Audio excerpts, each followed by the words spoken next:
Aqui também tem uma ordem sequencial. Vamos discutir um pouco se essa ordem não é arbitrária. A primeira ciência criminal empírica, né, que é a mais importante, é aquela que tenta estudar as determinações do crime. Ela tenta entender o crime na sua concretude. Ela não se satisfaz com a sua empiria abstrata. Ela tenta entender o crime e as suas determinações. Essa ciência é a criminologia. A palavra criminologia surgiu no livro do Raffaele Garofalo, um dos discípulos, né, do outro Cesare famoso, que era o Cesare Lombroso. Embora o Lombroso tenha deixado discípulos muito diferentes, né? O Raffaele Garofalo, senador, conservador, jurista, e o Enrico Ferri, né, um militante socialista, que depois terminou a vida como um fascista ordinário, mas começou bem. Né? A questão não é começar a vida bem, é você chegar a usar em Bolt, né? Partir bem, todo mundo partiu, né? Você vê quem chega lá no final.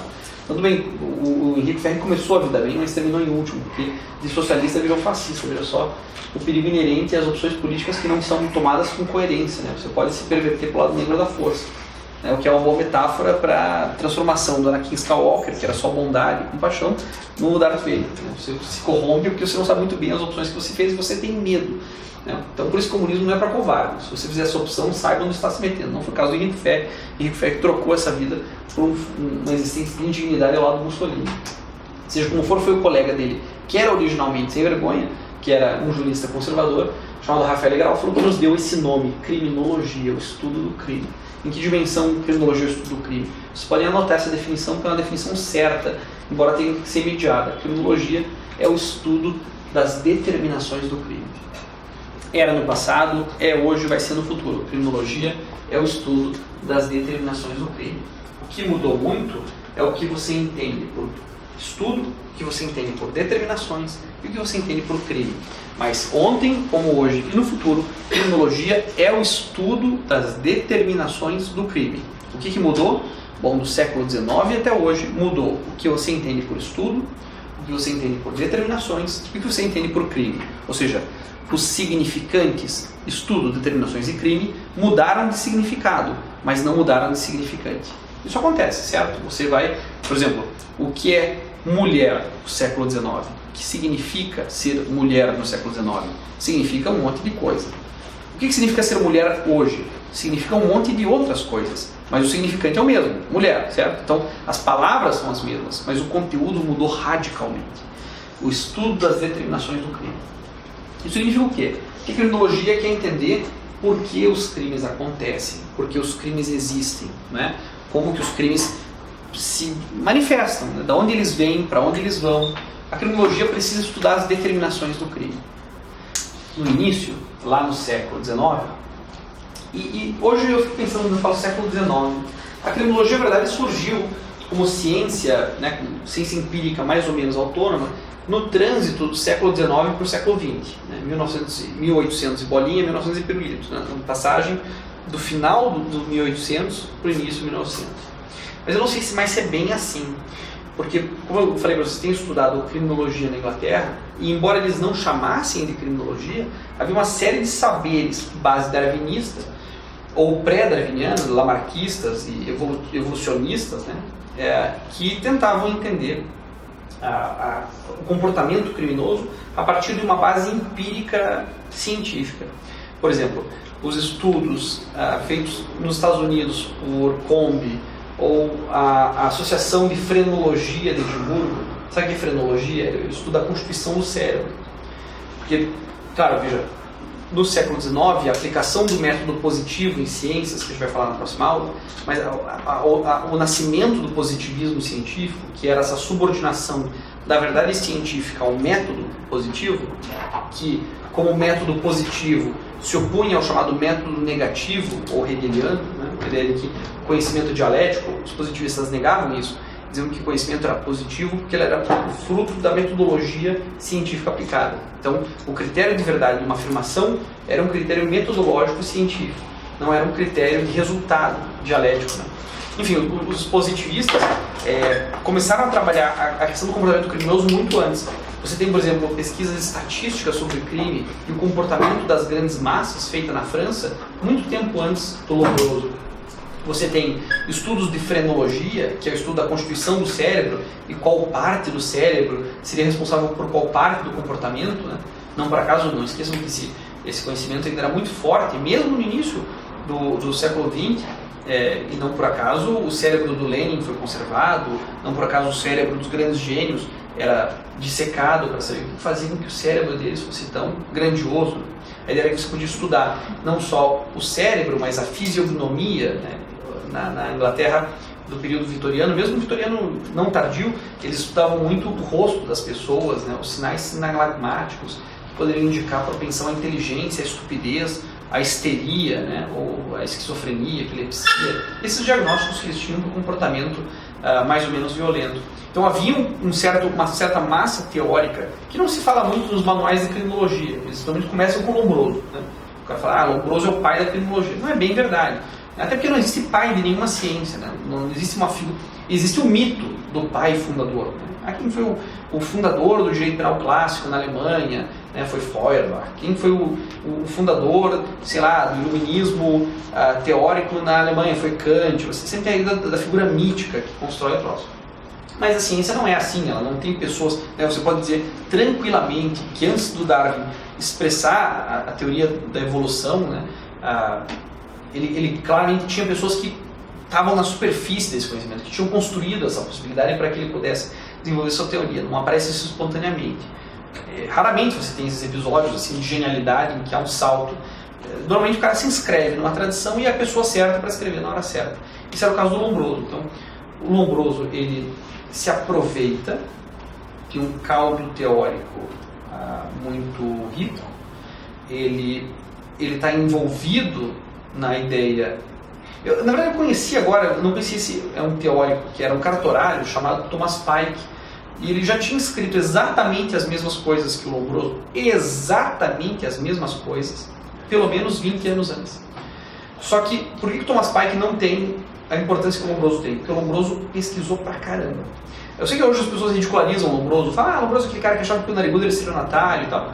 E, em parte, o livro dele permite isso, porque ele chega ao ponto de radicalizar certas posições da fisionomia para atribuir isso como categorias atávicas. Dizer, por exemplo, que prognatismo, né, que é aquele queixo de gaveta, assim, ou orelhas muito grandes, né, ou olhos muito profundos e muito separados, reptilianos, poderiam caracterizar comportamento, indício do comportamento criminoso. Né? Ele começa, o homem delinquente, o homem criminoso, dizendo que, assim como existem plantas carnívoras, existem homens primitivos entre nós que praticam crimes porque são determinados, essa é a sua natureza. Né? Mas a diferença do Lombroso para todos os outros caras que escreveram mais ou menos a mesma coisa e que o diferenciou foi que ele usou um método. Né? Então, ridicularizar o Lombroso é só uma forma de você ser ignorante quanto a quanto você deve a ele pelo estágio atual da criminologia. Claro que ele estava errado, certo? Mas ele era um cientista, não é? E ser um cientista é assumir que você está errado. Porque você sabe que o teu conhecimento é provisório até vir alguém desmascarar. Mas não dá para menosprezar o tamanho da pesquisa do Lombroso, cujo esqueleto está até hoje na universidade, porque ele deixou o esqueleto para ser estudado, entende? No sentido de que ele se doou inteiramente à ciência positiva. Ele gastou a vida dele para tentar compreender o mundo através desse método. E que grande método é o positivismo. Tem os seus limites, tem os seus erros, mas é um método científico rigoroso, que os juristas não passam nem perto, mas por algum motivo sentem autoridade para zombar. É engraçado que na época dos positivistas, eram eles que faziam piada dos criminalistas, né? O Enrico Ferri, por exemplo, escreve páginas fantásticas, dizendo, olha, esses penalistas acham que o crime é resultado da liberdade humana. Me prove experimentalmente onde é que está a liberdade. Liberdade não existe, vocês são uns estúpidos. Vocês ficam falando de abstrações. Eu trabalho com a realidade do crime. Eu sei porque eu falo com essas pessoas, não para saber o que elas pensam, mas para diagnosticá-las. Eu sei que o contexto determina o crime. E vocês estão aí dizendo que o crime é produto de uma escolha racional, baseada na liberdade. Então, nós éramos o motivo de chacota. Hoje, a relação se inverteu porque a gente descobriu que eles estavam errados. Mas eles eram cientistas. Eles estavam dispostos a assumir que eles podiam ser superados em breve. E sem eles, sem essa criminologia que eles fundaram, não haveria criminologia crítica, que é a criminologia do tempo presente. Então, o Lombroso, que é conhecido como o pai da criminologia, ele dá o sentido do que era a criminologia no século XIX. Qual que é a definição que eu dei para vocês? Criminologia é o estudo das determinações do crime. E ele entendia isso. Ele entendia que a criminologia era o estudo das determinações do crime. Só que ele frequentemente confundia crime com um ato de violência. Sabe, é normal isso, né? Você fala crime para qualquer pessoa fora dessa sala, o cara praticou um crime. E vem à cabeça um ato de violência. A gente acha que existe uma identidade entre violência e crime. Não existe. A maior parte dos crimes não é praticada com violência ou grave ameaça, certo? A maior parte dos crimes definidos no horizonte penal, a nossa conta é de que existem 1.684 crimes.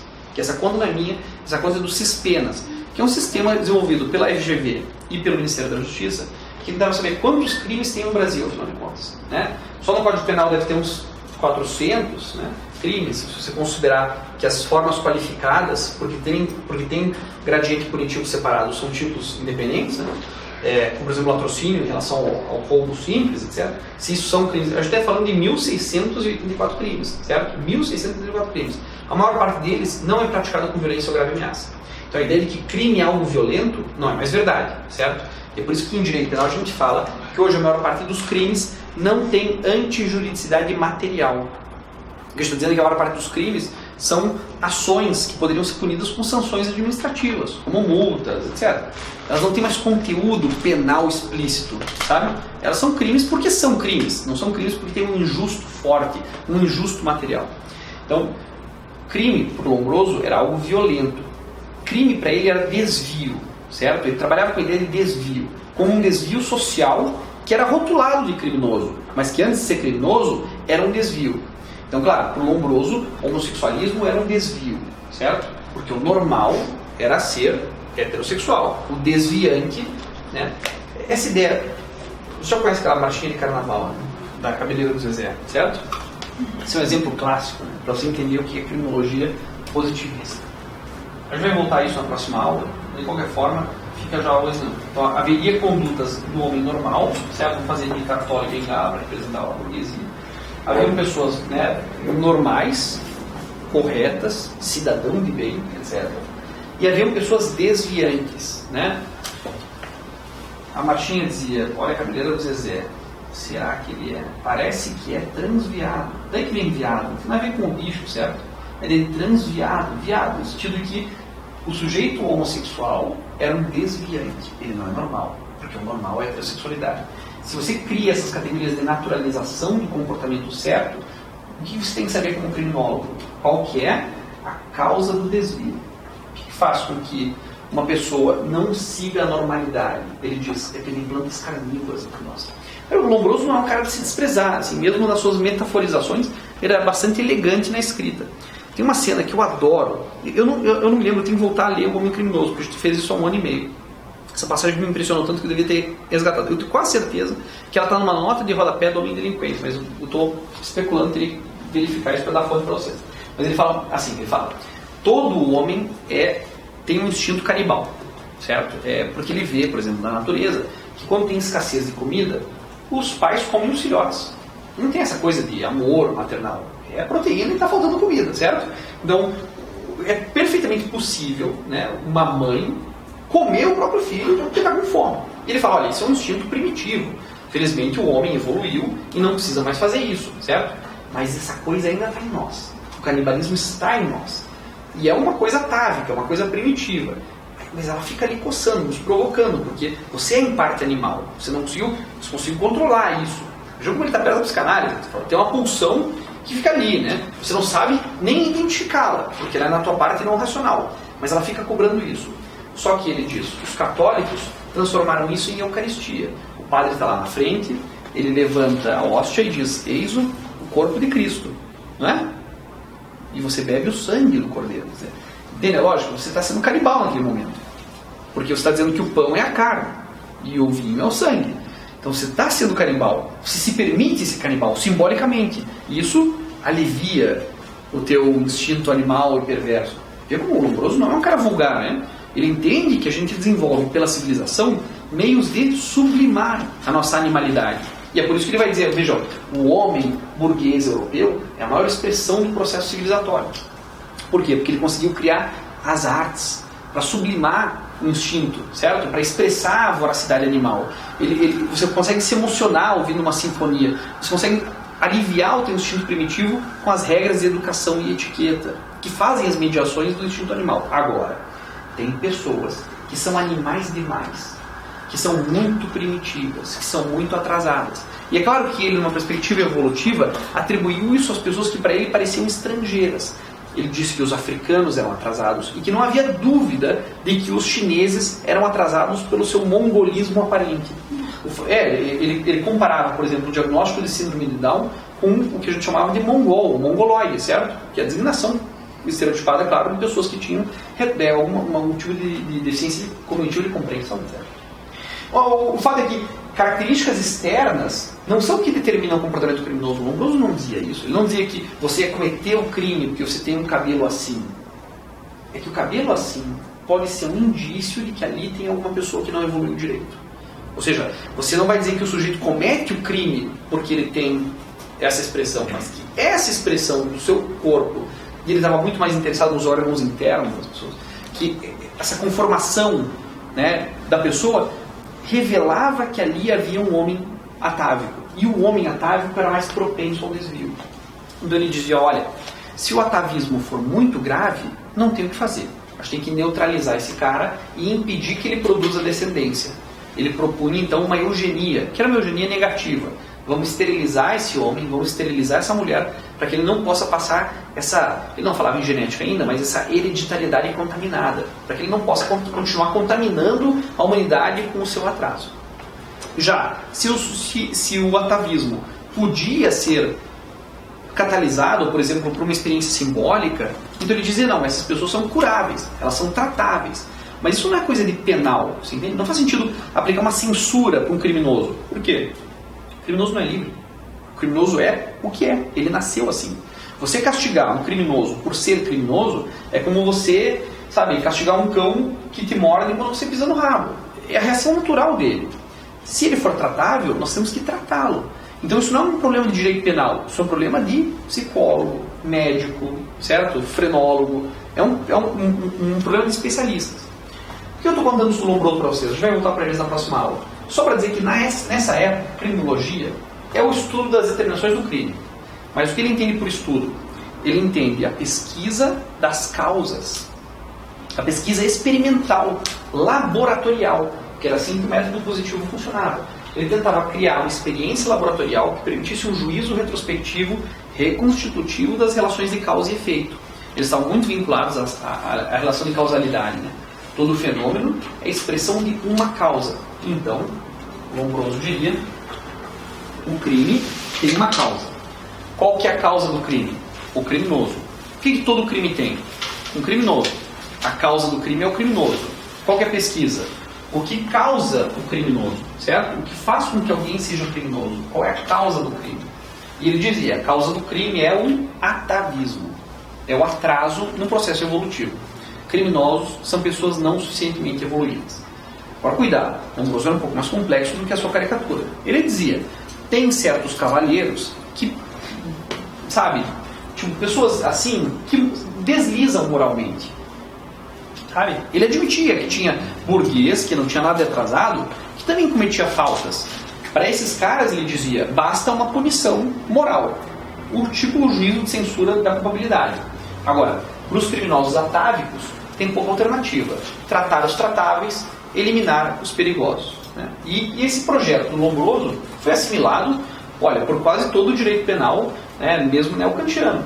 Ou mesmo se vocês pegarem antes, Frank von Liszt, no programa de Marburgo, vai dizer isso, né? Para as pessoas que são integradas à sociedade, que cometem um pequeno deslize, a gente dá uma censura.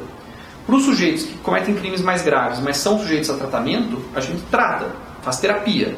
Agora, para os perigosos, para os irrecuperáveis, a gente tem que eliminar, né? A gente tem que exterminar. Seja exterminando no sentido de isolar eles numa ilha, para que eles não possam, né, voltar ao convívio social, seja esterilizando mesmo, para que eles não tenham descendência, seja eliminando-os fisicamente. Vamos chamar do programa político criminal de Marburgo. O fato é que Lombroso e os positivistas, que vieram depois dele, estavam atrás da causa do crime. Mas veja, mesmo os discípulos imediatos de Lombroso, mesmo Enrico Ferri, por exemplo, ou o Rafael Garofalo também, que era muito mais afim à ideologia da defesa social, perceberam que o crime não tinha uma causa. Eles logo se deram conta que o crime tinha várias causas, certo? Então eles pensavam que o crime tinha várias causas. Eles se deram conta, ó, não é só o atavismo. Tem o atavismo, tem a pobreza, tem os hormônios, tem várias causas. Certo? O crime não tem uma causa, ele é um fenômeno multicausal.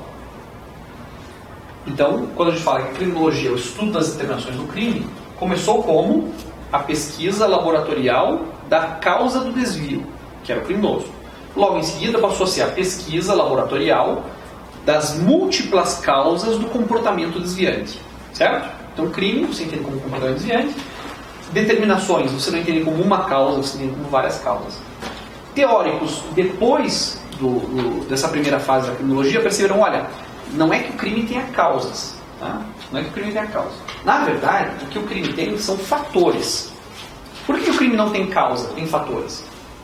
Porque eles disseram, olha, se for causa, lembra o que era causa lá no início? Causa é tudo aquilo que exclui hipoteticamente, exclui também o resultado. Se for causa, se eu eliminar as causas, não pode ter resultado. Entendeu? Só que às vezes você elimina as causas e mesmo assim tem um resultado.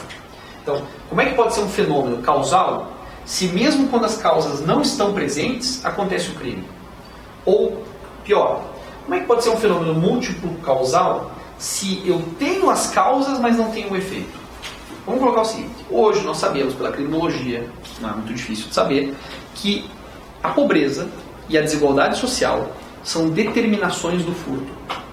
Isso não significa que pobre é ladrão, mas significa que quanto mais desigual a distribuição de renda, todo mundo vendo na mesma televisão, ou em televisões parecidas com diferentes tamanhos e qualidades, a mesma oferta dos mesmos produtos, todo mundo tem aquele desejo de consumo, certo? Todo mundo quer ter aquele tênis Mizuno, sei lá, ou o desejo está lá plantado.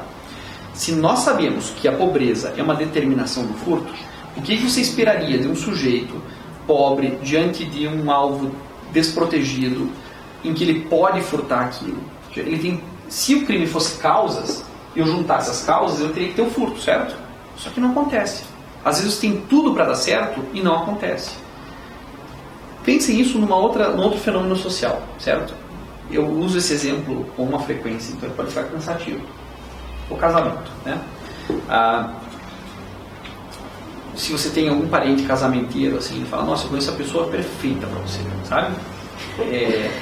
Vou te apresentar a pessoa, porque vocês têm tudo a ver, porque ele vê as causas que podem dar certo, certo? E aí você apresenta a pessoa e fala assim, pô, mas não gostei. Por quê? Porque não é um produto de causa, você não pode arranjar isso e produzir o efeito, certo? Não é multicausal. Então o que eles disseram? Não é multicausal, é multifatorial. E com isso eles fizeram questão de mostrar que tem determinações fortes, né? E a flecha forte mostra isso, né? Essa é uma determinação forte. Essa é uma determinação média, essa é uma determinação fraca. Tem uma outra determinaçãozinha aqui, certo? Então eles diziam, olha, se você reunir esses diversos fatores, pode ser que aconteça, pode ser que também não aconteça, mas aumenta muito a probabilidade de que aconteça. Deu para entender? Não é produto de uma causa, não é o produto de várias causas. É o resultado provável de múltiplos fatores. É o que a gente chama de criminologia multifatorial. Essa criminologia multifatorial é muito famosa na segunda fase da criminologia positivista, que a gente vai ver também na próxima aula, que é essa criminologia etiológica social. Uma criminologia diz que as causas do crime, mas aí está usando a palavra causas de maneira errada, porque está falando de fatores, que os fatores, as causas do crime são sociais, são mais complexas. Existem elementos individuais. Vocês não acham que o hormônio afeta o comportamento? Claro que afeta. É uma determinação? É. Mas é uma determinação fraca. Certo? A gente sabe que o hormônio muda o comportamento. Já viu o Vitor Belfort nas lutas antes do Weidman? É uma máquina, certo? Está fazendo terapia de imposição de testosterona. Viram a luta contra ele? Uma piada. Parecia uma criança. Apanhou demais. Ele era Você acha que o hormônio não afeta? Claro que afeta. Doping não afeta o rendimento? Claro que afeta. Substâncias endócrinas afetam. Traumas pessoais não afetam? Afetam. As escolas que vocês frequentaram não afetam? Afetam. A profissão que vocês têm, a renda que vocês têm, tudo que afeta o nosso comportamento? Múltiplos fatores. Você poderia até me dizer, são infinitos fatores. Mas nessa cadeira também tem o infinito, certo? Quando você vai fazer a pesquisa da cadeira, o que importa? O infinito nela? Não, importa as determinações que eu posso descobrir. Então, mesmo diante de um fato complexo como um crime, você se dá conta que existem nele determinações que podem ser investigadas. Mas o que te diz isso? que você já não pode estudar mais o desvio. Você tem que estudar os fatores de cada crime. Então, as determinações do furto são uma. As determinações do estupro são outras. As determinações da fraude fiscal são outras. Entende o que eu quero dizer? Você se dá conta nessa época na criminologia que não dá para estudar as determinações do crime. Dá para estudar os múltiplos fatores e os seus pesos relativos em relação a cada um dos crimes, né? Em relação aos diferentes crimes.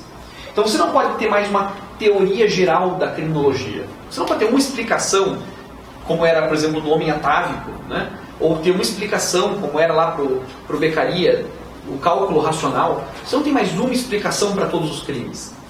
Cada crime tem os seus próprios fatores. Assim como vocês concordaram comigo, de que essa cadeira tem suas determinações, que aquela cadeira de madeira artesanal tinha outras determinações, mas as duas são cadeiras. Deu para entender a lógica? Cada crime tem a sua própria explicação multifatorial. Eu tenho que entender então os múltiplos fatores de um crime. Certo? Mas fica pior. Vamos dizer que fica melhor. Como é que você faz a pesquisa dessas determinações?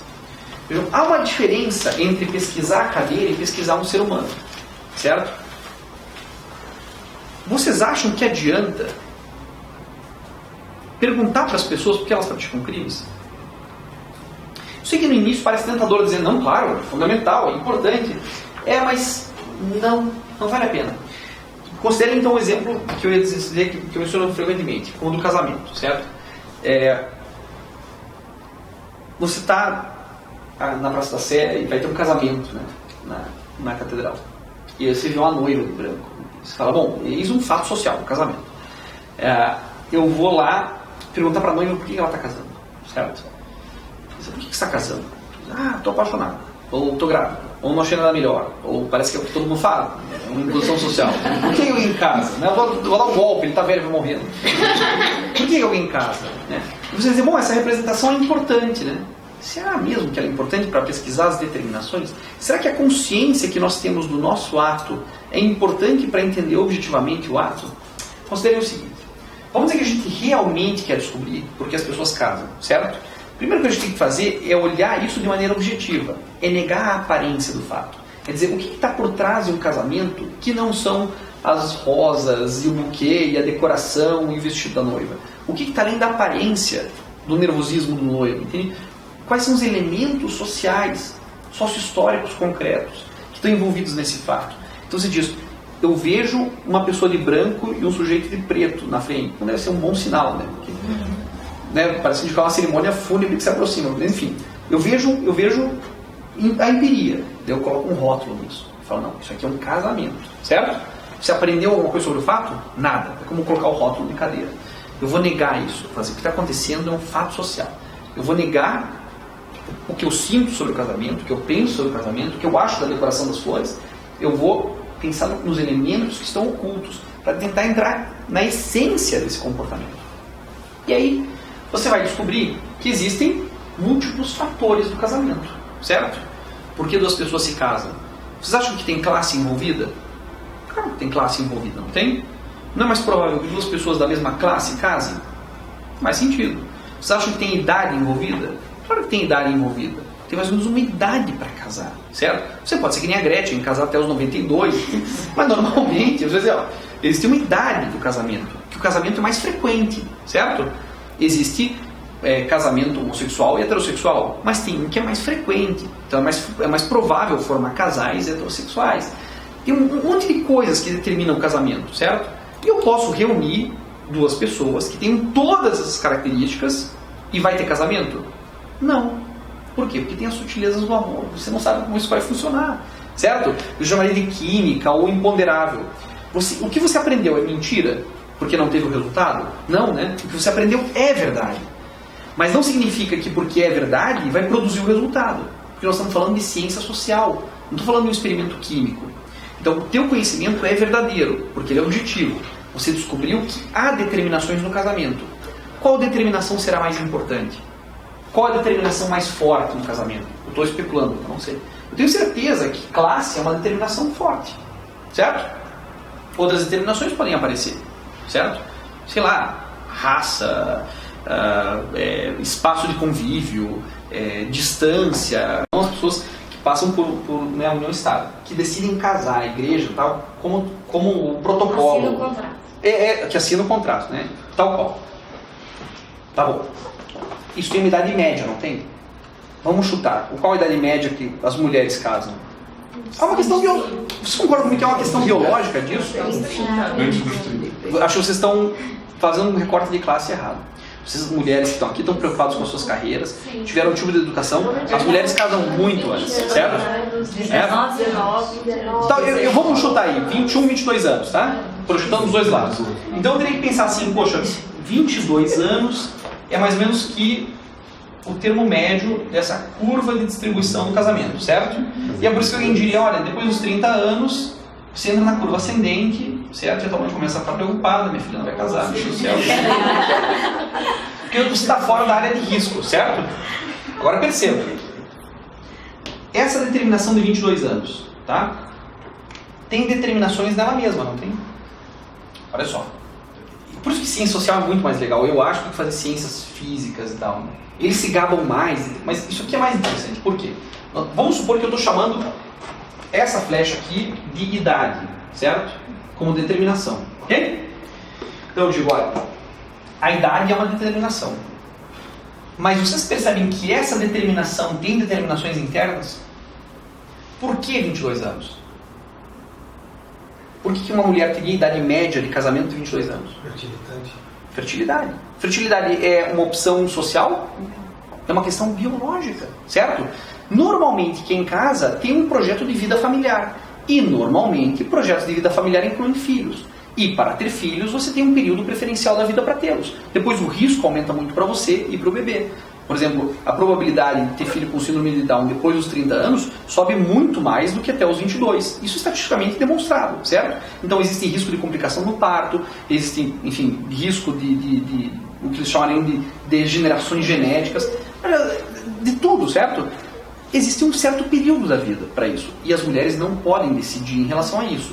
Claro, elas podem prorrogar isso, podem, sei lá, congelar óvulos, buscar alternativas, mas também implica dinheiro, certo? É uma opção que o SUS não vai te pagar. Então também tem uma questão de classe envolvida com a questão biológica. Então como essas questões se interpenetram, elas se internamente, mas também tem a ver com um projeto, por exemplo, a gente sabe que mulheres que frequentam igrejas neopentecostais casam muito antes. Por quê? Porque existe uma certa pressão para a proibição do sexo fora do casamento. E aí todo mundo quer fazer sexo e casa. Ou seja, provável que essa determinação religiosa avance esse processo. Entende o que eu quero dizer? A determinação interna tem determinações próprias. Isso aqui está ficando, sabe o quê? Complexo. Isso é um fenômeno complexo. O fenômeno complexo é aquele cujas determinações têm determinações próprias. E o fato de que as determinações do fato têm suas próprias determinações torna o fato, em certa medida, imprevisível. Sabe como é que eu sei disso? Porque, por exemplo, se você estudar essas determinações em toda a sua complexidade, você vai ver que, eliminando uma delas, o fato pode piorar. E isso pareceria contraditório, certo? Agora vamos lá, antes de avançar nisso, para a tua questão. A tua pergunta era, faz sentido perguntar para a noiva? Se eu chegar para ela e falar assim, você está casando porque você tem 22 anos? Ela vai dizer, não. E ao mesmo tempo vai dizer, é claro que você está. Eu sei que você está casando porque você tem 23 ou 21 anos. Entende? O conhecimento que eu tenho sobre o casamento é verdadeiro, mas você não tem consciência dele. Só uma pessoa muito lúcida diria, sim, eu estou casando porque eu tenho 22 anos. Ou seja, ela teria que ter consciência da própria atividade. É por isso que a gente não pode pegar uma pessoa da penitenciária e trazer aqui para falar, explique como é a penitenciária. Claro que nós aprenderíamos muito ouvindo essa experiência, mas como ele não é capaz de entender a própria realidade, ele vai criar uma explicação alternativa para isso que vai mascarar o verdadeiro fato de que ele está preso. Ele vai dizer assim, eu me misturei com as pessoas erradas e tal. Eu falei, cara, você foi preso por vender maconha. Isso é um absurdo, é como vender uma folha.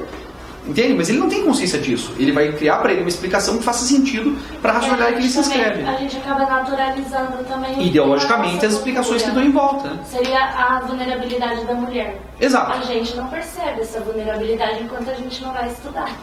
Mas aí que tá. Esse estudar é um estudar reflexivo. Porque você tem você tem a empiria do fato. Então o relato da vítima, ele vem de maneira crua. Vocês não, peraí, deixa eu entender esse processo. Você pode ouvir, por exemplo, o relato da dor de uma população indígena que está sendo dizimada, mas se você não entender a estrutura fundiária, a agroindústria, a produção de grãos em massa para a produção de comida industrializada, se você não escrever isso na lógica do capital, você nunca vai entender a dizimação dos índios. Vai parecer como uma pura crueldade, como um puro ódio. Não é assim. Por isso que a gente não pode dizer assim, o direito penal prende pobre porque ele tem gozo. Não é assim, é muito mais complexo do que isso. Tem uma série de determinações nesse caminho, que por sua vez tem determinações dentro dela mesma. Mas o pior é o que vem a seguir. É que se o conhecimento fosse multifatorial, você poderia tentar investir numa dessas medidas e com isso você necessariamente teria que ter a sua diminuição.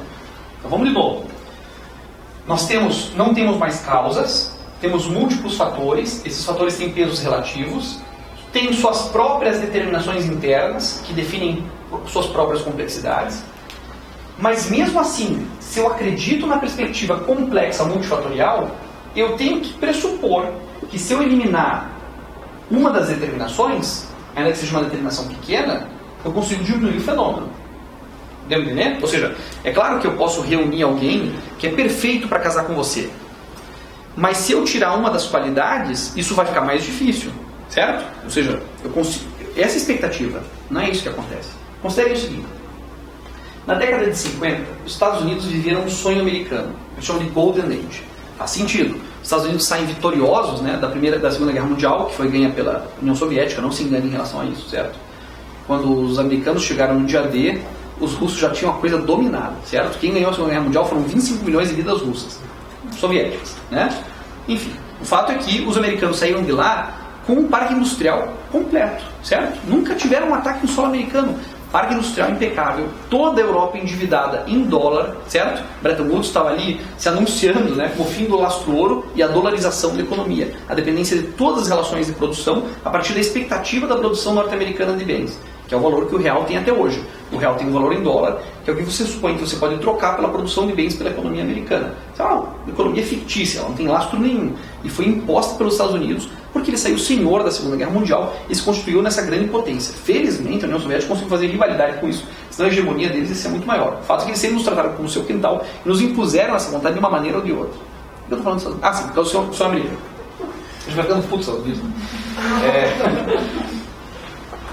Por vários motivos, né? Embora a pesquisa criminológica esteja toda lá, e não temos estudar criminologia se não for em inglês, certo? Lamento dizer para vocês, mas há um limite para a pesquisa criminológica em português. Há muito para traduzir, a maior parte está em inglês. Seja na Inglaterra, seja nos Estados Unidos. O fato é que, na década de 50, os Estados Unidos viviam a sua era dourada. Criaram aquela classe média americana. A ideia de você ter uma casa no subúrbio, com cerquinha branca. Sabe a ideia da classe média americana? Fair job, né? Um dia de trabalho bem pago, etc. Nós sabemos que a pobreza e a desigualdade social são determinações do furto. Não sabemos? Sabemos. É uma determinação. Querem saber? É uma determinação forte. Países que têm muita pobreza, países que têm muita desigualdade social, têm um número de furto maiores. Certo? Esse conhecimento é verdadeiro. Ok? Você pode perguntar para o sujeito, você está furtando porque é pobre? Não, eu estou furtando porque... Entende? A representação dele é parte do problema, mas não é a explicação do problema. Normalmente porque ele mesmo vai justificar isso. Assim como o juiz justifica, né? Você está condenando o pobre? Não, eu estou condenando uma pessoa que viola a lei. Ele está mascarando o que ele realmente faz. Tá. A pobreza é uma determinação forte. Na década de 50, nos Estados Unidos, a renda de todo mundo melhorou. Certo? Vamos ver se eu consigo fazer isso colorido o suficiente. Então considerem que você tem o nível de renda, certo? E o número de furtos. Se você sabe que a pobreza é uma determinação forte do furto, você imagina, se a riqueza de todo mundo aumentou, se o rico ficou mais rico, se o pobre ficou mais rico, se a classe média ficou mais rica, se todo mundo ficou mais rico, o que deveria ter acontecido com o furto?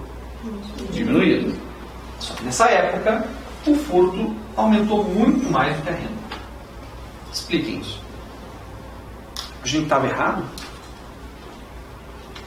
Mudou a concepção do que as pessoas queriam. Tipo, Mudou os desejos também, aumentou o consumo. Claro que sim. Né?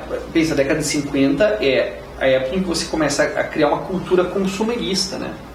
Então há um elemento cultural, certo? Que não tinha antes, que se criou agora. Há um elemento cultural, o desejo de consumo. E isso pode ter criado a vontade de mais pessoas furtarem, apesar do aumento da renda. O que mais? O que acontece na década de 50? Digamos, em relação ao trabalho feminino, por exemplo. Um dos efeitos colaterais importantes da Segunda Guerra foi a radicalização do feminismo, porque ele provou que as mulheres podiam ocupar o lugar fabril, ou o lugar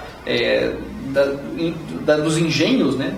Se tornarem engenheiras da produção industrial da mesma forma que os homens. Se eu posso explorar o trabalho feminino e tirar dele a mesma mais-valia que os homens, ou em alguns casos melhor, a mulher saiu de casa, certo? Houve uma diminuição. Claro, se você vê um documentário típico da década de 50, você ainda vai ter o estereótipo da mulher dona de casa, certo? Mas já é um processo em transformação e é inevitável. A Segunda Guerra mobilizou o esforço de guerra, o trabalho feminino. E quando o capital descobriu que podia explorar também a mulher se integra na produção industrial, certo? Isso significa que a mulher sai de casa, ela deixa a casa desprotegida. E a casa se torna um alvo mais fácil. Então, parte da reorganização do setor produtivo faz com que os alvos se tornem mais desprotegidos. Além da cultura consumerista, a década de 50 começa a produzir aparelhos domésticos de fácil subtração, como aspiradores de pó, televisores é difícil, porque também eram bastante pesados, mas rádios. Há uma série de engenhos que vão para dentro de casa que são facilmente subtraídos. Esses engenhos não existiam antes para serem furtados. Então aumenta a oferta, diminui-se a proteção. A indústria automobilística explode. Os carros agora também podem ser furtados. É um bem móvel que está lá para ser furtado. Entende o que eu quero dizer? Ou seja, a gente não estava errado. A pobreza ainda é uma determinação.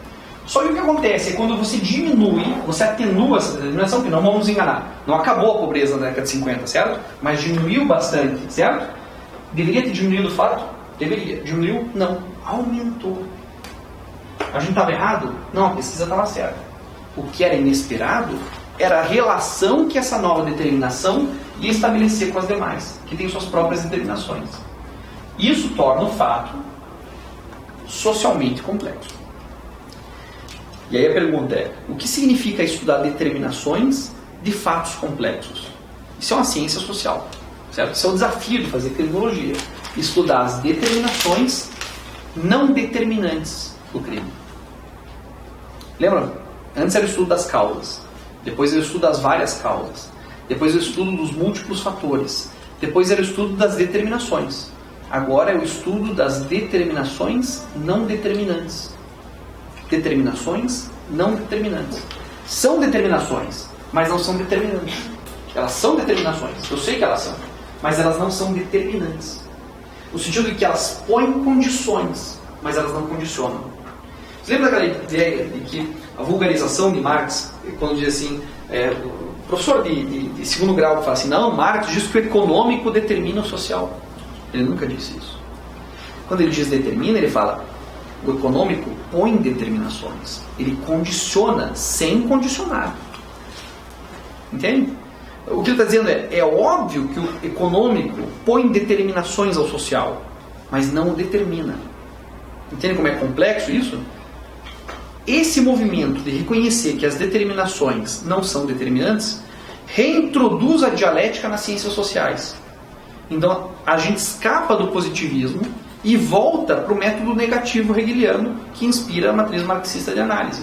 As determinações existem, elas são verdadeiras no sentido que elas são objetivas, mas são determinações não determinantes de fenômenos complexos. Por isso que o marxismo tem a célebre formulação de que quem erra na análise, erra na ação. Agora, acertar na análise não implica que você vai acertar na ação. Certo? Ou seja, você pode saber tudo sobre um crime, mas você não pode me garantir que você pode afetar essas determinações para produzir um resultado. É por isso que não existe solução para o crime. O cara fala, solução para o crime. Por exemplo, o cara fala, solução para o crime é educação. Olha, eu lamento dizer a vocês, mas os nazistas eram muito bem educados. Eu posso dizer para vocês que Cuba conseguiu universalizar o ensino fundamental e médio. E tem crime lá. A educação não acaba com o crime, ela reduz. Pelo menos certos tipos de crime, a educação consegue diminuir. Isso é fato, é uma determinação. mas é uma determinação não determinante. Porque você pode ter um povo muito educado capaz de produzir o maior crime da história da humanidade. Entende a lógica? Você não educação não é a solução, né? Presídios melhores. Isso não é a solução. Porque teve um cara que fez uma pesquisa na década de 60, visitando quase todas as penitenciárias dos Estados Unidos, para concluir que não tinha solução, que nada funcionava. Mas ao mesmo tempo, a gente sabe que algumas modificações do sistema prisional podem produzir efeitos positivos, mas não há garantia nenhuma. É por isso que não pode vir nenhum idiota pra cá dizendo assim, eu tenho que aplicar tolerância zero no Brasil. Cara, primeiro, quem disse que funcionou essa merda lá? E segundo, quem é que disse que aqui isso vai funcionar? Essas determinações são completamente diferentes.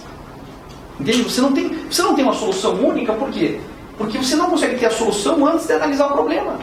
E mesmo que você analise o problema, nada garante o teu sucesso. Lamento informar vocês, mas a criminologia é um receituário de fracassos. Sabe o que o criminólogo sabe? O que dá errado. Sabe o que dá errado? Prender muito. Não funciona. Mas através da criminologia, então, a gente consegue prever. Se continuar do jeito que está... Mais ou menos. A gente consegue prognosticar o que vai acontecer nisso ao longo do tempo. Mas se eu disser que eu consigo prever onde vai terminar esse processo, sabe? Se eu tivesse que prever hoje, o meu prognóstico seria tão pavoroso, assim, tão escatológico, tão apocalíptico, que acho que não valia a pena anunciá-lo. Eu não sei. Veja, em 2012, o Nilo Batista organizou com o Pedro Abramovay um seminário em 2012 que chamava Depois do Grande Encarceramento. Na época tinha 400 mil presos, estamos com 700. Depois do grande encarceramento. O que a gente vai fazer quando essas pessoas saírem? Todas elas. Entende? Eu não sei prognosticar onde vai isso. O que eu sei dizer é que a gente tentou isso sistematicamente no passado e essa é uma história de fracasso. Insistir nisso parece tão irracional. E por isso que assim, a criminologia não tem... Eu não posso dizer, olha, eu vou assumir a Secretaria de Segurança Pública e eu vou diminuir o crime. Eu falei, eu vou parar com o que dá errado. Eu vou interromper o que dá errado. Por exemplo, polícia armada, militarizada, é um problema. Ela mata muita gente. E se eu diminuir isso, a violência vai diminuir? Não sei. Eu sei que assim não dá, porque está morrendo muita gente.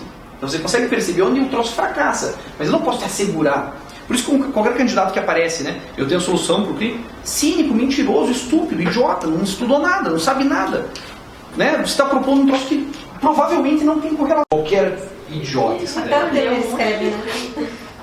Não é difícil, certo? Manual de direito é muito fácil. Eu quero ver se escrever um bom livro de criminologia. Manual de criminologia? Também, você pode contar essa história que eu estou contando para vocês. Agora, escrever criminologia, explicar como o sistema brasileiro funciona, como é que a prisão brasileira funciona, qual que é o papel do PCC na dinâmica informal da prisão, explicar qual que é o critério de criminalização em Brasília. Isso é um trabalho, certo? Complexo, de muita pesquisa. E aí? Bom, e aí vem o passo seguinte. E aí a gente se deu conta... não está gravando? Não está. Tá. E aí o que a gente se deu conta é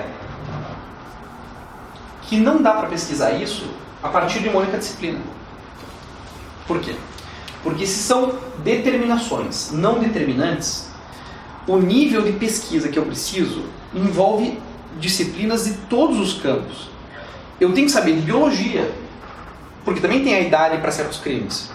A gente sabe que crimes violentos são mais frequentes com uma idade até 40 anos. Depois dos 40 anos diminui o número de crimes violentos. A idade cumpre um papel? Claro que cumpre um papel. A decadência hormonal cumpre um papel? Claro que cumpre um papel. Mas é um papel pequeno, é uma determinação frágil. Agora, para entender de decadência hormonal, eu tenho que falar com um endócrino, certo? O que eu sei sobre isso? Você acha que dá tempo de eu ir lá estudar endocrinologia para poder fazer esse discurso de volta para uma pequena determinação? Não, mas eu tenho que saber, não tenho? Por isso que a criminologia, ela vai buscar de todas as disciplinas. Mas ela não pode ser interdisciplinar. No sentido de que eu vou pegar um pouco de cada teórico. Ela não pode ser ecletista. Ela tem que ser transdisciplinar. Porque eu não tenho como me apropriar desses campos para poder construir esse nível de saber. Então, a pesquisa criminológica tende a ser uma pesquisa colaborativa. Enquanto trabalha no direito, é você sentado, estudando. Não que não exista trabalho em criminologia solitário. Tem. E eu estou fazendo um agora. Eu vou para a biblioteca, estudo sozinho e vou escrever uma livre-docência. Eu estou falando sobre a história da criminologia na Grã-Bretanha do período vitoriano. Certo? Isso. A pesquisa teórica em criminologia é possível, mas a maior parte das pesquisas criminológicas é colaborativa. Porque eu preciso de um psicólogo, de um antropólogo, de um sociólogo, de um estatístico, sabe, de um médico, de um jurista. eu tenho que fazer uma pesquisa transdisciplinar, que consiga usar essas determinações a partir dos seus próprios campos, porque elas têm suas próprias determinações complexas.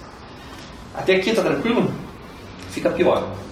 O pior é que, quando chegou na década de 70, nós nos demos conta que o problema era o objeto.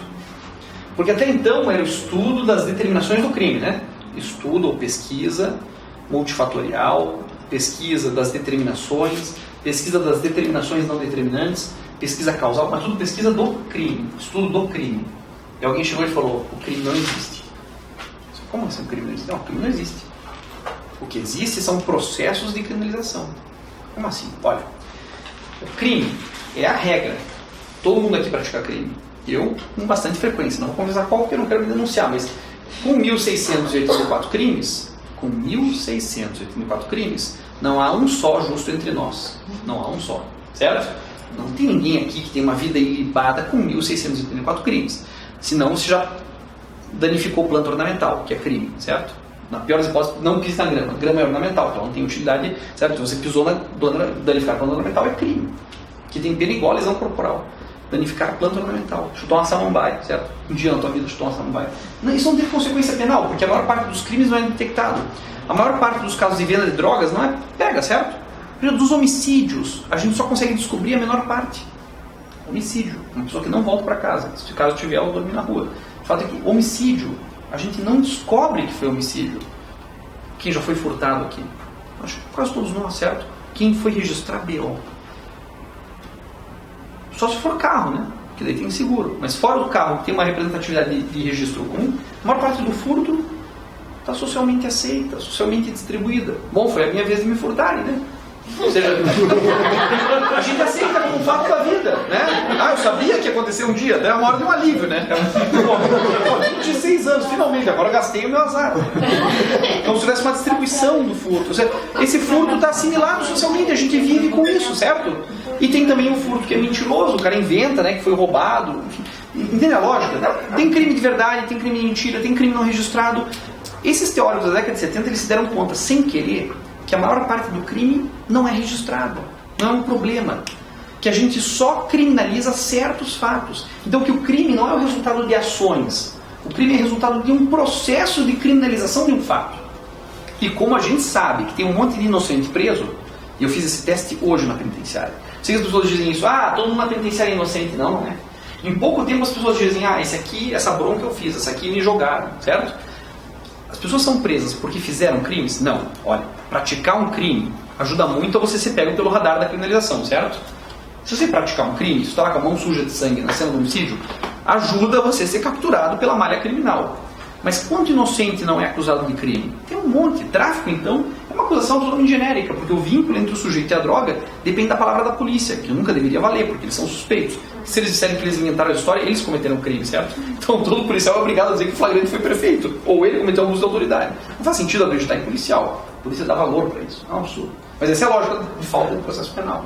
Quer dizer, como é que o policial pode ser ouvido? Quando o cara fala que o termo tem que ser assinado por duas testemunhas, é precisamente para não serem os policiais, porra, porque eles estão comprometidos. O cara aceita que o condutor e o acompanhante sejam as testemunhas. Enfim, isso aqui não é levado a sério, porque eles têm uma teoria porca da prática, que eles colocam no lugar da teoria. Por que eu estou dizendo isso? Por causa do processo de criminalização. Ou seja, o fato de alguém ser criminalizado é que é importante, não o crime em si. O crime não tem existência ontológica, empírica, abstrata, óbvia. O crime é o resultado de um processo de criminalização. Vocês estão percebendo um problema de falar isso? Antes a gente estava estudando as determinações não determinantes do crime. Ponto. Agora nós estamos estudando as determinações. Primeiro, estou fazendo a pesquisa transdisciplinar das determinações não determinantes de um processo. Sabe o que é estudar um processo? É estudar algo em movimento, em processualidade. Já tentaram trocar a roda de um carro em movimento? É muito mais difícil, certo? Talvez ao trocar a roda do carro parado, né, um crime, você faz isso. É um movimento mais ou menos complexo, mas tente estudar algo em movimento. Entende? Tente estudar algo em dinâmica. É muito mais difícil. Mas é isso que eu estou dizendo para vocês. Não é só uma pesquisa complexa de determinações não determinantes e transdisciplinar. é uma pesquisa transdisciplinar complexa de determinações não determinantes de um fato que não existe, senão como processo. Como é que esse processo se divide? Esse processo tem duas dimensões. A gente vai ver isso depois de novo mais calma. É um processo de criminalização, porque não é o crime que você está estudando, é só o que foi criminalizado. Certo? O que a gente estuda não é o homicídio. O que a gente estuda é o homicídio que é descoberto, processado e julgado. A gente só estuda a menor parte do fenômeno criminoso. A gente não estuda o crime, a gente estuda o processo de criminalização. E esse processo de criminalização tem dois horizontes. É um processo de criminalização primária e um processo de criminalização secundária. Tem gente que fala em criminalização terciária ou vitimização terciária. Eu não acredito nesse léxico, mas eu posso dar porque eu já caí em prova da defensoria. Porque a criminalização terciária seria feita pela sociedade como reflexo da criminalização. Enfim, não importa. Mas essa é a ideia. A criminalização primária é a transformação de um fato em crime. Ele diz, olha, não tem nenhuma diferença entre um fato criminoso e um fato normal, exceto que o fato criminoso tem o rótulo de crime. Qual é a diferença entre cuspir no chão e danificar planta ornamental? Tipo, dar um tapa numa orquídea. Os dois fatos podem ser mal educados. Sabe? Você está lá no jardim botânico, vê uma orquídea, você dá um tapa. Né? Pô, que falta de urbanidade, companheiro. As orquídeas são para ser apreciadas, não hostilizadas. Ou ver alguém escarra no chão, fala assim, é grosseiro, é feio, certo? É uma deseducação, como entrar na igreja sem tirar o chapéu. Danificar a planta ornamental. Tem alguma diferença em desvalor em relação a cuspir no chão? Acho que é muito parecido. É falta de educação, certo? Só que um é chamado de crime, o outro não. Esse pessoal do labeling approach, da teoria do etiquetamento, que não é uma teoria, é uma perspectiva. Ela não é mais uma teoria explicativa do crime, ela muda o conceito de crime. Ela diz, o que importa não é o fato em si, o que importa é a rotulação do fato. Isso na criminalização primária. Então qual é a diferença entre um fato criminoso e um fato não criminoso? O rótulo de crime. O que a criminologia tem que pesquisar? A essência do fato? Ela tem que pesquisar por que esse fato foi rotulado como criminoso e outros não. Quais são os processos de poder que dirigem essa criminalização e excluem em relação a outros. Então pode ser muito bem, sei lá, que, vamos chutar, que uma grande empresa produtora de um pesticida esteja nos matando a longo prazo. A gente não sabe disso. Eles estão nos matando de maneira oculta. Essa violência não é criminalizada, está oculta, não aparece como violência, não aparece como crime. Certo? Mas é uma violência. Ela está diminuindo a tua expectativa de vida. Ela está implicando destruição da vida. Só que ela só se vai projetar quando você descobrir o câncer que você vai ter aos 50 e pouco que você está consumindo pesticida e tal. E a gente vive uma epidemia de câncer. Quais são as determinações disso? Estão ocultas. A gente não chama isso de crime.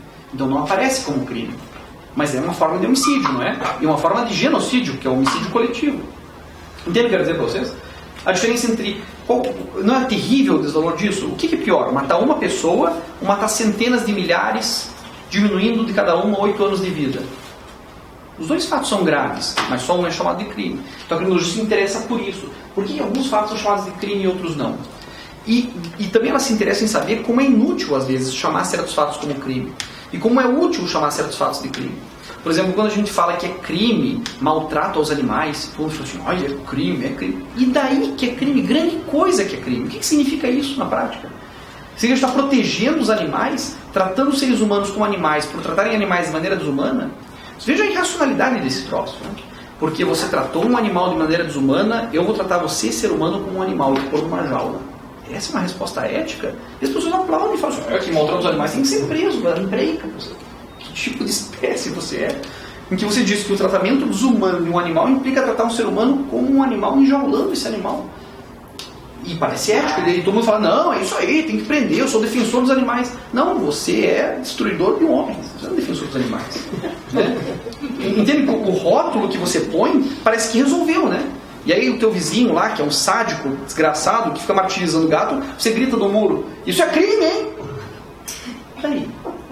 Vai proteger o gato, vai garantir o gato, vai sensibilizar as pessoas para o gato. Entende que não tem relação? Então, o governo chamou um monte de coisa de crime ambiental. E daí? O meio ambiente parou de ser destruído? Como se fosse possível também destruir o meio ambiente, mas enfim, o meio ambiente vai nos destruir. Mas... O que quer dizer é, isso evitou o desmatamento, a contaminação do leito dos rios? Não, né? O fato de chamar de crime não melhorou a situação. É útil o rótulo de crime? Extremamente útil para o poder. Porque ele diz que ele se importa com isso. Ele pôs o rótulo de crime. Ai meu Deus, agora tem a Lei Maria da Penha. É isso que vai proteger as mulheres? Não, mas é crime, entende? O rótulo de crime parece que... Ah não, então parece que é importante, parece que ele se importa. Não se importa nada. Eles colocaram um rótulo, isso tem um efeito simbólico importante. Você diz que é crime, chama o sujeito de criminoso e parece que os problemas sociais acabaram. Porque virou crime.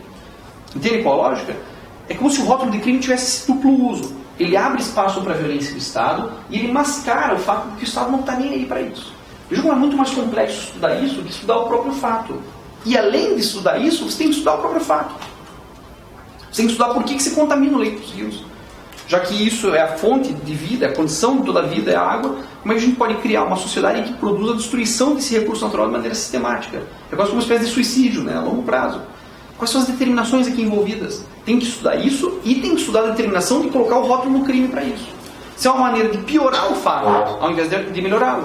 Entende qual a lógica? Porque pode ter um efeito perverso de usar o rótulo para mascarar o descaso. E assim por diante. E o processo de criminalização secundária é a transformação de uma pessoa em criminoso.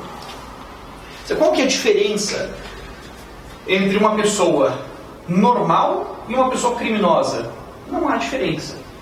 Não há meio diferença. Claro que existem pessoas que têm sofrimento psíquico determinante de violência. Não vou negar isso. Eu já vi um monte de gente no manicômio, certo? Tem pessoas que têm determinações psíquicas que fazem com que elas sejam violentas. Mas a maior parte dos estupradores não é doente mental. São pessoas que casam e praticam estupro com as suas esposas. Certo? Ou seja, a gente gosta de pensar nisso. Os homens dizem, os estupradores são pessoas doentes e tal. Eu nunca faria isso. Não, você faria sim. Se eu fizer algumas mediações culturais, você vai achar que isso é legítimo.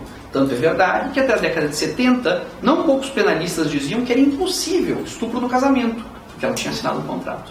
Ou seja, uma diferença de que pode ser perfeitamente que os avós de vocês eram estupradores, não levavam em conta o consentimento da vovó, porque não importa o consentimento da mulher, já que ela faz parte de um contrato de servidão no corpo. Isso era cultural, eram estupradores e não sabiam. Mudou o fato? Não, mudou a leitura que você tem do fato. Ele é um criminoso ou não é? Depende, você pode aplicar com ele um rótulo de sucesso como criminoso? É que tem gente que parece que é um imã para esse rótulo, né? Tipo, o cara anda assim, ladrão, todo mundo olha para ele. Quem que é esse cara? Se você gritar ladrão na frente do Banco Safra, vão entrar no Banco Safra, vão pegar o negro de capuz na esquina. Ele é o ladrão. Ele é o estereótipo do ladrão. Entende? Ou seja, não é tanto o que o sujeito faz, é fundamentalmente quem ele é. Claro que tem gente, veja, que é como garrafa de cerveja molhada, assim, o rótulo não fica, é ensaboado. Eu ia dizer isso, eu ia falar o nome dele, talvez eu devesse falar, não sei. O fato de gravar tira um pouco da espontaneidade disso. Mas pensem, por exemplo, um famoso político de origem árabe. Que, porra, a gente tem bastante evidência, mas o rótulo de ladrão não cola nele. Né? Ou pensem num ministro calvo, que, cara, tem evidência de que ele recebeu caixa 2, mas de uma maneira esse rótulo não fica nele. Né? Tem uns rótulos que não ficam, tem pessoas que não, o rótulo não fica. Né? Que a gente marca o cara, esse cara é criminoso, esse cara, mas o rótulo não fica. E tem outros caras que parece que está tatuado na testa criminoso. Né? Que diferença é essa? Como se constitui isso? Por que certas pessoas são criminalizadas? Por que homens são mais criminalizados do que mulheres? Será que mulheres não praticam tantos crimes contra o homem? Eu duvido disso. Mas por que o homem é o sujeito preferencial da criminalização? Só uma explicação para isso. Talvez a forma de controle social da mulher é a domesticação. A mulher é controlada pelo ambiente doméstico. O homem é controlado pela violência policial. O controle do homem é público porque ele está inscrito no mercado de trabalho de maneira violenta. Já a mulher pobre se inscreve no mercado de trabalho trabalhando na casa dos outros. Essa forma de inscrição da mulher no âmbito doméstico dos outros é uma forma de controle social em si. Não precisa de polícia para ela. Entende a lógica da repressão? A própria lógica da repressão define uma posição de gênero que tem uma determinação econômica. É uma determinação da determinação não determinante. Vê como pesquisar criminologia é ainda pior, porque eu descobri que esse fenômeno não está ali no meio. O que eu tenho ali no meio? Eu tenho ali dentro um processo determinado por determinações internas. Como é que você estuda isso? Certo? Se eu chegasse no início e fizesse ter, o que é isso? Isso é criminologia. É a pesquisa transdisciplinar de determinações não determinantes de processos de criminalização primária e secundária. Você pode anotar isso. É exatamente o que é. é a pesquisa transdisciplinar complexa de determinações não determinantes de processos de criminalização primária e secundária. Eu posso repetir, mas você consegue sacar tranquilamente. Primeiro, a gente falou que é a pesquisa transdisciplinar, certo? Tem que envolver várias disciplinas a partir das próprias disciplinas. A gente não pode se meter a ser jurista e meter Hegel numa nota de rodapé. A gente tem um certo respeito por esse saber. O sociólogo faz a sociologia, o antropólogo faz a antropologia e a pesquisa é colaborativa. Então, pesquisa transdisciplinar. Complexa. Porque o fato é complexo, é um fato social, não é um fato físico, mecânico, matemático. Né? É um fato complexo. Então, pesquisa transdisciplinar complexa das determinações. Que tipo de determinações? Das determinações não determinantes. Do que? Do crime? Não. Era do crime até a década de 70. Daí a gente descobriu que o crime não existe. O que existe são processos de criminalização. Então é a pesquisa transdisciplinar complexa das determinações não determinantes dos processos de criminalização primária e secundária. Então alguém pode perguntar na prova da defensoria, né? Você sabe sobre a criminologia? Muito pouco. Sei apenas que a pesquisa transdisciplinar complexa das determinações não determinantes dos processos de criminalização primária e secundária. Quer dizer, pois seja bem-vindo à defensoria. Você acabou de quebrou o sujeito. Você gostaria que eu explicasse isso? Por favor. Bom, no início, a criminologia era a pesquisa causal do comportamento criminoso, de uma perspectiva etiológica que achava que o criminoso era a causa do crime. E isso se repete em história que a gente acabou de fazer. Certo? Isso é criminologia. E essa última versão que eu passei para vocês é o que a gente chama de criminologia crítica. Criminologia crítica é uma criminologia em crise. Certo? Criminologia crítica, criminologia em crise. Qual que é a crise da criminologia? É descobrir que a gente passou anos e anos estudando determinações de um objeto que não existe. E todo amor que eu senti, sabe? Todo esse amor, tudo isso que eu construí para você, essa mulher é imaginária.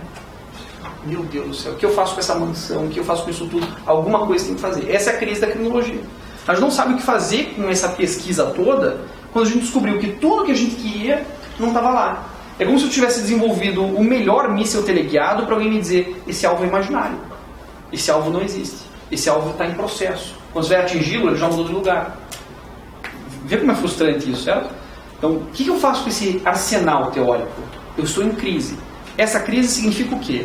Que eu tenho que olhar para trás, esses 100 e poucos anos de criminologia, ver o que dá para levar comigo e poder passar por uma nova criminologia dentro dessa complexidade do que é válido e do que não é, do que é útil e do que não é, do que é essencial e do que não é. É um momento de crise, como qualquer crise, que tem que se resolver, certo? Da crise vai sair mais crise até que ela se resolva. Eu não sei como a gente vai se resolver. Eu sei que esse é o momento, nos últimos 40 anos, da criminologia crítica. E só para comentar como esse troço é recente, eu já fui em 4 seminários sobre o futuro da criminologia crítica. O último que eu participei foi há 3 ou 4 semanas, na cidade de Leicester. Ficou bastante famoso porque o time foi campeão da Premier League, Leicester. Teve esse seminário lá em Leicester. E era The Future of Critical Criminology. É horrível, são os piores seminários do mundo. Que assim, começa com: onde estamos? Por que viemos? Para onde vamos? E termina com todo mundo frustrado tomando café, assim, sabe? Não sabemos de onde viemos, para onde vamos. A gente não sabe onde vai terminar a criminologia crítica. Tem um monte de propostas. Eu gosto muito da proposta do Roger Matthews, pretendo trazê-lo aqui pela defensoria, fiz a proposta lá para a ideia, para trazer o Roger Matthews para falar da realist criminology, criminologia realista. Mas o que aconteceu com a criminologia crítica é que ela se pulverizou. Como ela não dava conta da falta do objeto, ela começou a se capilarizar, ela se especializou.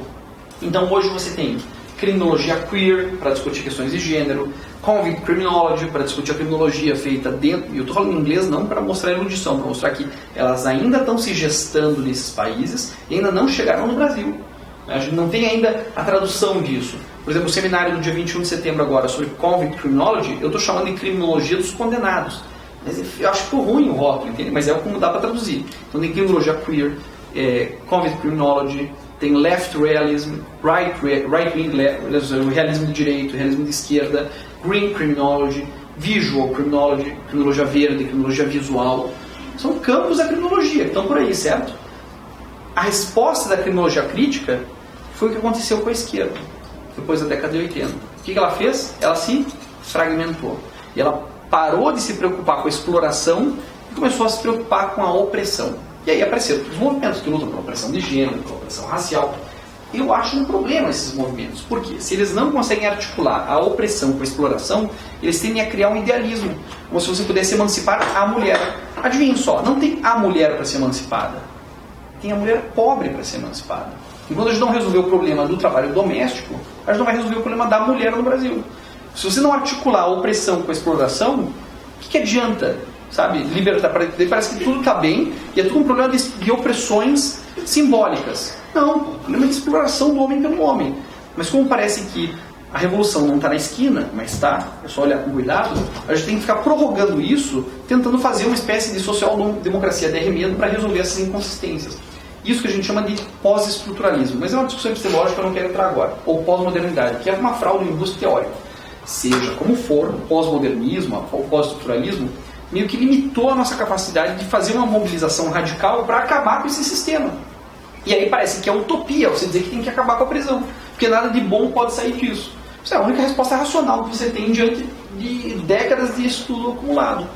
É como dizer que a única forma de você produzir emancipação humana é acabando com a exploração humana e não tentando fazer com que essa emancipação seja mediada por formas crescentes de tolerância. Embora a luta seja importante, não estou dizendo que ela não é importante, estou dizendo que ela tem que ser articulada como tal. A criminologia expressou isso.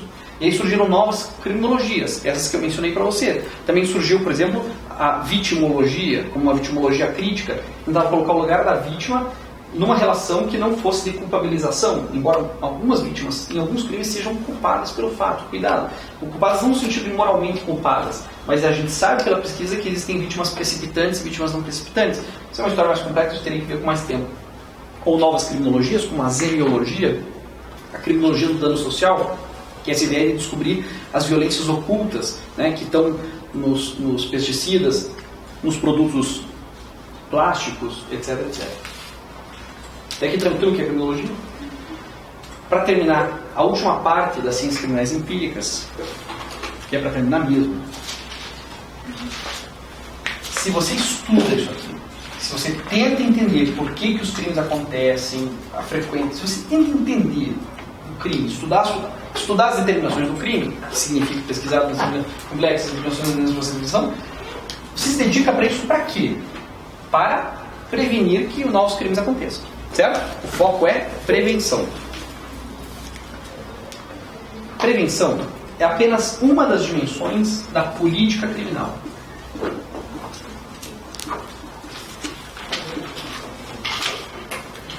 O que é a política criminal? Vocês podem anotar. É o conjunto de estratégias para repressão, prevenção e tratamento das consequências da criminalidade. Conjunto de estratégias, né? Não é uma estratégia só, é um conjunto de estratégias para repressão, para reprimir o crime, então para repressão, para prevenção e para tratamento das consequências da criminalidade. Conjunto de estratégias para repressão, prevenção e tratamento das consequências da criminalidade. Agora, lembrem que quando vocês escrevem criminalidade aí ao final, estão dizendo criminalidade como resultado dos processos de criminalização, certo? Não a criminalidade em si, porque não tem criminalidade em si. O que existe é o resultado dos processos de criminalização.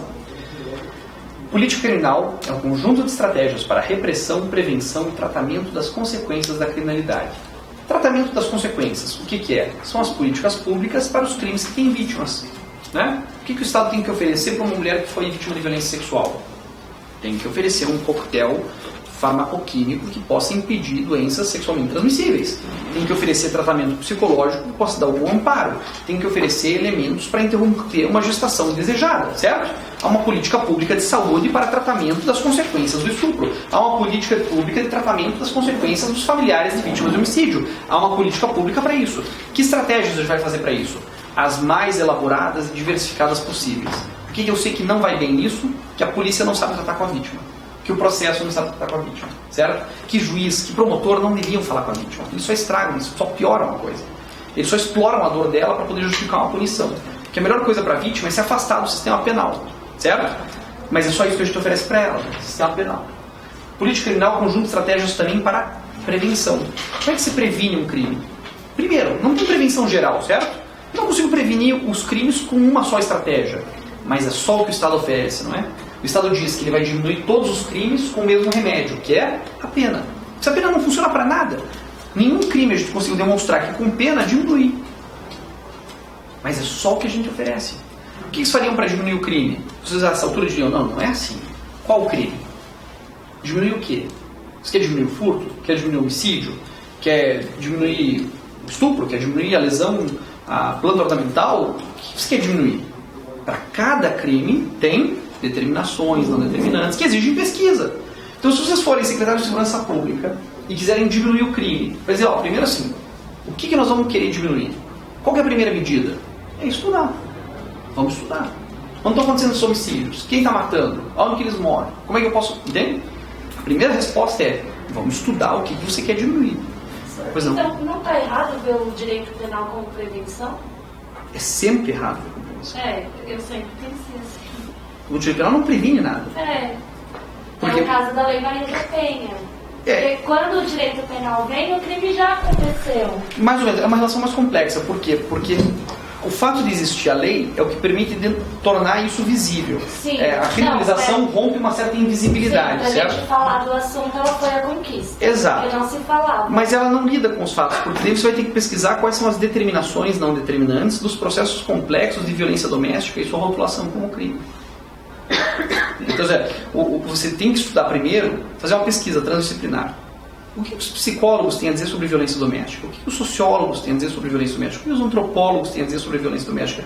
O que os físicos têm a dizer sobre violência doméstica? O que os arquitetos têm a dizer sobre violência doméstica? Você acha que a arquitetura de uma casa não afeta a violência doméstica? Tenho certeza que talvez seja uma determinação pequena. O que os economistas têm a dizer sobre violência doméstica? E aí você vai pesquisar as determinações não determinantes da violência doméstica. O exemplo do furto.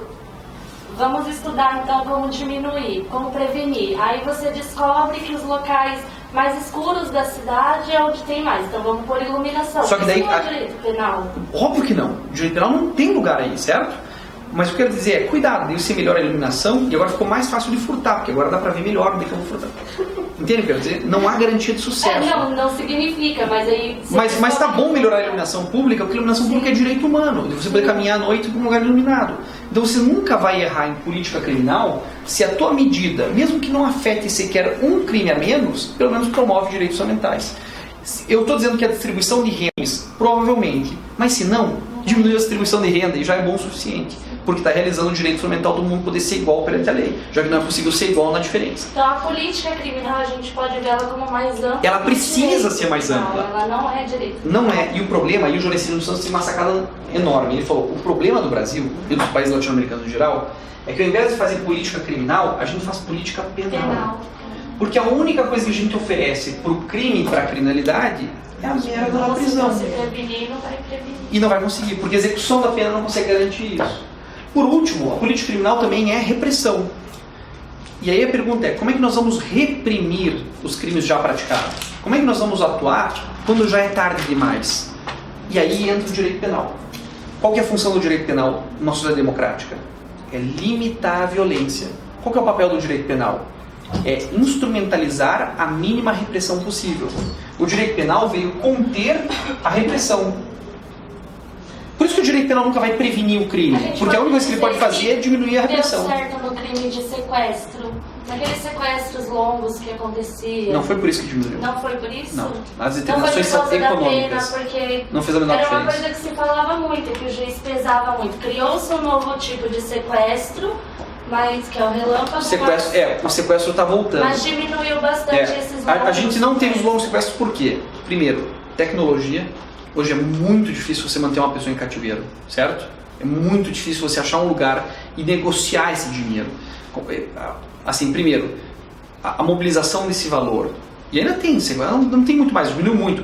Primeiro, tecnologia. Segundo, o aprimoramento da polícia. O grupo, por exemplo, Tático Tigre, da Polícia Civil, que cuida de sequestro no Paraná, é de excelência. Quem está falando, vocês é um criminólogo crítico. Os caras são muito bons. E eles desenvolveram uma tecnologia de prevenção que funcionou. Eles conseguiram afetar as determinações que criavam esses alvos e tal. Acho que o último grande sequestro que teve no Paraná foi em 2004. Não tem relação com a pena, tem a ver com a tecnologia, com o enriquecimento da população desde aquele período. Esse é um crime que quase não compensa em termos financeiros. Há um cálculo utilitário que se aplica aqui, adivinha só, aquele cálculo utilitário que a gente supunha que não tinha na conta. Ele supõe fidelidade entre as pessoas, ele tem que ter um certo tipo de organização. É muito difícil você conseguir esse tipo de coesão hoje numa sociedade que está muito flutuante, que é muito fácil, né, negociar um com o outro, entrega. Então, as determinações dele não estão relacionadas à pena. Principalmente a combinação de pena, certo? A ideia de que você aumentar a pena vai dissuadir o sujeito a fazer esse cálculo. E quando você vai ver o processo de decisão da prática de um crime, raramente o tamanho da pena entra na conta. O próprio preso não vai pensar, né? A pessoa vai sair... mudou para 6 anos. Eu vou furtar. Exato, porque o roubo é uma... Tipo, agora a pena máxima vai até 12. Isso não está na conta dele, não aparece. Aparece a chance dele ser pego como cálculo para organizar a atividade. Mas no cálculo instrumental dele não aparece a combinação de pena. Então, para a repressão, tem o direito penal. Mas se você entende que a repressão é a pior e menor parte da política criminal, o que importa da política criminal? Prevenção. A gente não quer que mais gente morra, a gente não quer que mais gente seja furtada, a gente não quer que mais mulheres sejam estupradas, a gente não quer mais crimes, certo? Em geral, aqueles crimes que são importantes. A gente quer prevenir. Mas o que eles nos dão? Repressão. E dizem que a repressão vai prevenir. Não funciona. O que sai do direito penal? Só sai mais direito penal. O que sai da política penal? Só sai mais crime. Ou seja, a gente está produzindo crime ao invés de diminuir. Porque a gente está atingindo com a repressão o reforço do processo de penalização, que é a origem de todo o crime. Deu para entender? Nós temos direito penal demais, jurista demais, sistema demais. Qual que é a primeira resposta? Para tratar o crime com seriedade, a gente precisa de menos jurista, menos direito, menos promotor, menos juiz, menos polícia, menos crime, para ter menos crime. Certo? É mais ou menos isso. Então é isso. E daí, na próxima aula, a gente vai fazer o percurso da história da criminologia, de como ela se constituiu de ciência positiva, até chegar na criminologia crítica do tempo presente. Nós já temos um roteiro do que cada coisa, pelo menos nesse espaço. Certo? E chega.